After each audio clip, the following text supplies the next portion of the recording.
The Niki Lauda story is one of the most ridiculous tales in sporting history, and isn't one that will be forgotten soon. Today, May the 20th, marks the 1 year anniversary of his death, and so we look back at the no nonsense Austrian story. Born into a wealthy family, Lauda received a careful education, preparing him for the business world. However, true to the legend we know him to be, he decided to go against the history written for him by his family and devote himself completely to the world of automotive competition. At 17 years of age, he began his racing career and 2 years later managed to get a seat in Formula 3. He then took a £30,000 loan from a bank without the backing of his family and managed to buy a seat on the March 2 team. In 1972, he drove both the March F1 and F2 cars, but the team still had an abysmal performance. Taking another bank loan, Lauda managed to buy a seat on the BRM team. Here as well, he didn't find much success. The team was in decline and couldn't deliver a good car. His break came in the 73 season when he moved to Ferrari with a deal to cover all his past debt. Niki's move to Ferrari saw his fortunes change. In 1974, he gave Ferrari their first win in 2 years, and the next year he won his first Drivers' Championship, and along with his teammate Rigarozzi, gave Ferrari their first Constructors' title in 11 years. The start of the 1976 season was looking very good for Lauda. Winning 4 of the first 6 races and finishing second in the other 2, he had double the points of anyone else on the grid. But a horrific crash at Germany's Nürburgring left him stuck in a burning wreckage of his Ferrari. He was pulled out from the car by fellow drivers and marshals, but not before incurring first-degree burns all across his face and burnt lungs from inhaling toxic fumes. He initially stood after the crash but fell into a coma shortly after. It was Niki who had petitioned for a boycott of the same race, citing safety concerns and poor organization, but lost the vote with the other drivers.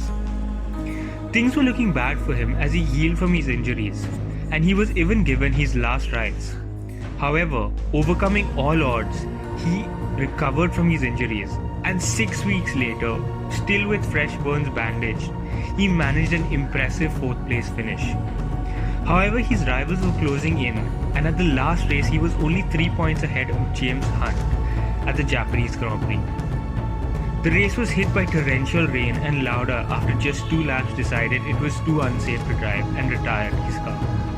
Hunt managed to bring his car into P3 and win the championship by just a single point. 1977 saw Lauda win the championship again, but by this point his relationship with the Ferrari team had deteriorated, and he left the team shortly after winning the Drivers' Championship. Following his successful stint at Ferrari, Lauda moved to Brabham for 2 seasons. However, due to bad design and reliability, he didn't find much success at the team. Notably though, he did drive the Fan car on its only race to victory, and he will probably be the only driver in history to pilot such a car in Formula 1. Tired with his 2 unsuccessful seasons at Brabham, Lauda decided for an early retirement. He founded the airlines Lauda Air and moved back to Austria to run it.